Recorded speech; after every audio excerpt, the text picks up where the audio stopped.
I wanted to share this older blog post with you in video form. I made a custom table runner for my 96-inch long table.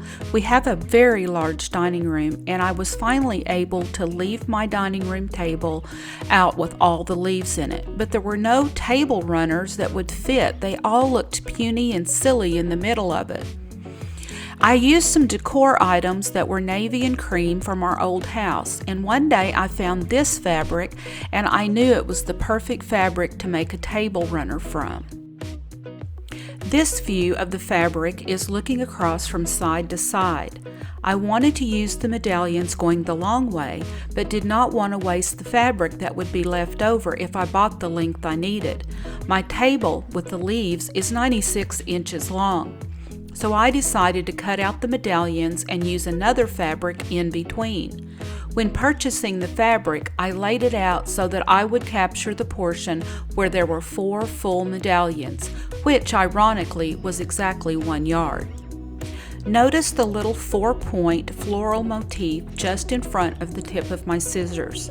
That is the top of the medallion. I used my long plastic ruler and positioned it at the top of each medallion and drew a line with a Sharpie. I could have drug out my cutting mat, but this way was much easier and faster.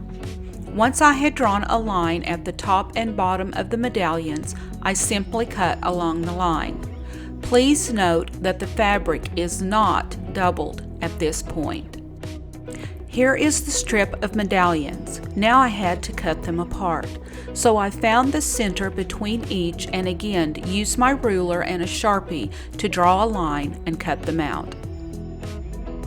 This is the fabric I used for the backing and for piecing between the medallions. I needed to square it up and cut the width to the same width as the medallions. I again used my ruler and a Sharpie to draw a cutting line. This time the fabric is doubled. Once squared up, I laid the medallions onto the blue to determine where I wanted to cut. I laid my ruler at the bottom of the medallions and drew a line. I kept the medallions on and cut at the bottom and then on the line in between. I had determined that I needed 2 strips the width of the blue fabric to get the length I needed for the runner. So next, I pinned the 2 blue strips right sides together and sewed them to make one long strip. I have been sewing a very long time, approximately 50 years. I have ran the gamut from pinning every single thing to deciding I didn't need to pin at all. But honestly, I take the time to pin now. It does make a difference. Fabric shifts and can cause you one colossal headache. So no matter how good you think you are at sewing, take the time to pin. Press open the seam. Always press open your seams before going on to the next step when sewing. Press the seams open, then turn them over and press the top side too. This makes all the difference in the world in how your finished project will look. Next, I took the long blue strip out to the dining room table and laid the medallions on it spaced even by the eye. I then measured all the blue spaces in between and added them up. You can do this however you feel most comfortable.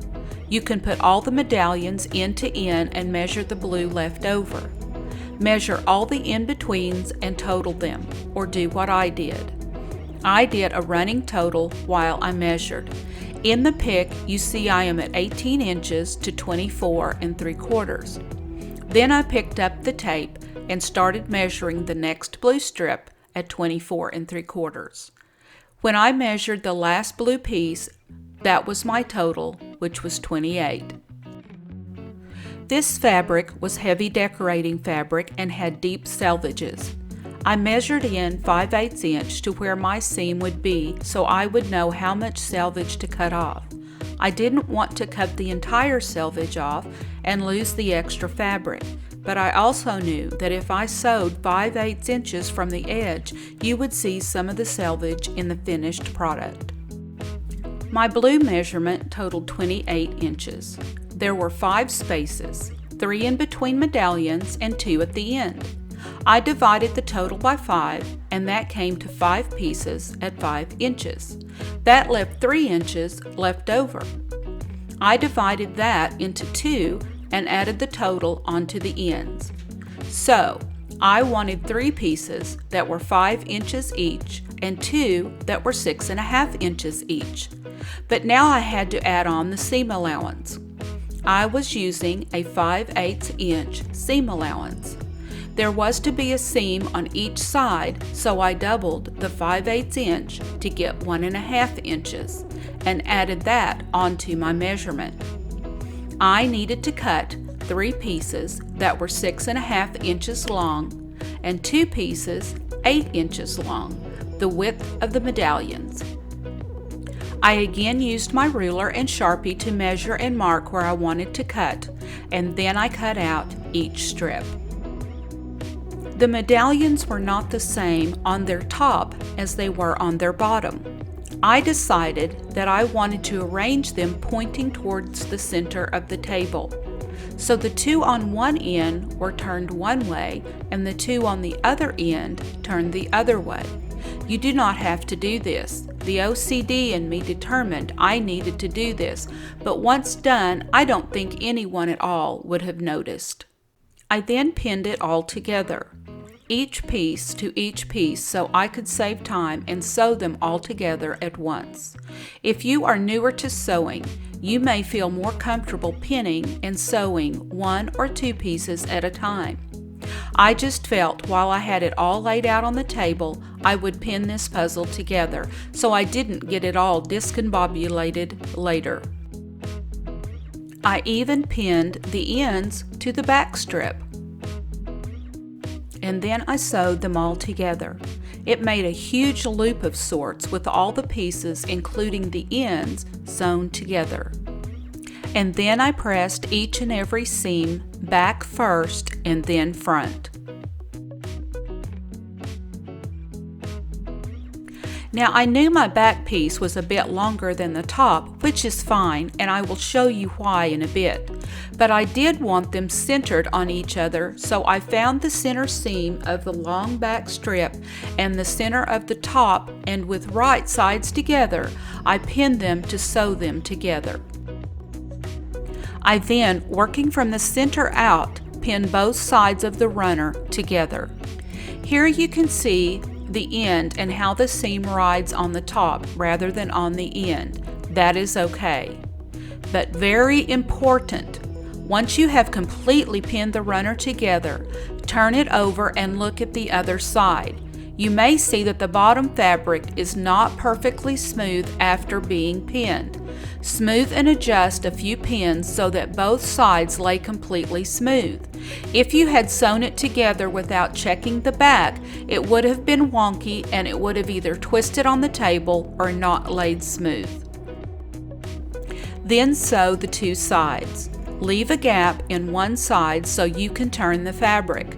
Do not sew across the ends. Once sewn, reach into the hole and grab the end and pull it out. Pull out both ends. Press the side seams. This is more challenging because you will need to press a little at a time after manipulating with your fingers to get the seam completely exposed. I used my fingers and a kind of roll or rub the edge until it was out as far as it will go. For the gap where you turned the runner, just fold each edge the same width as the seam.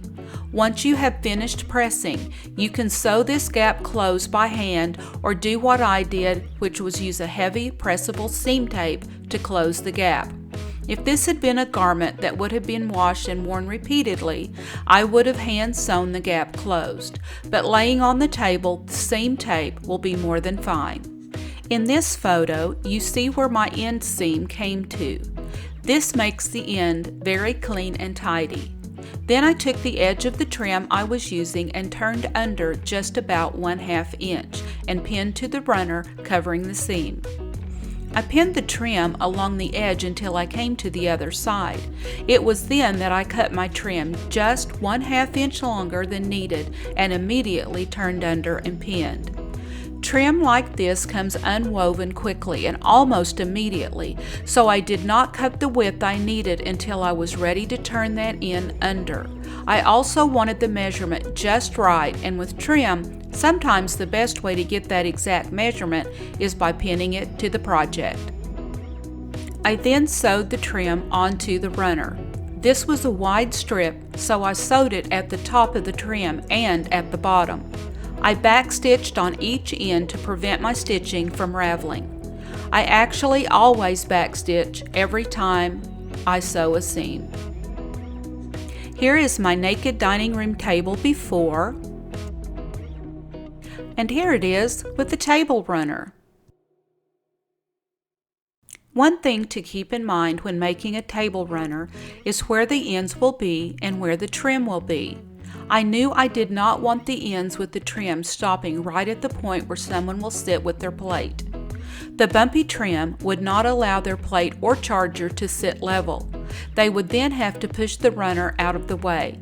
So I wanted to make sure the trim was at the very end so that they could just sit their plate down and eat. Works just as well if you have a plate charger.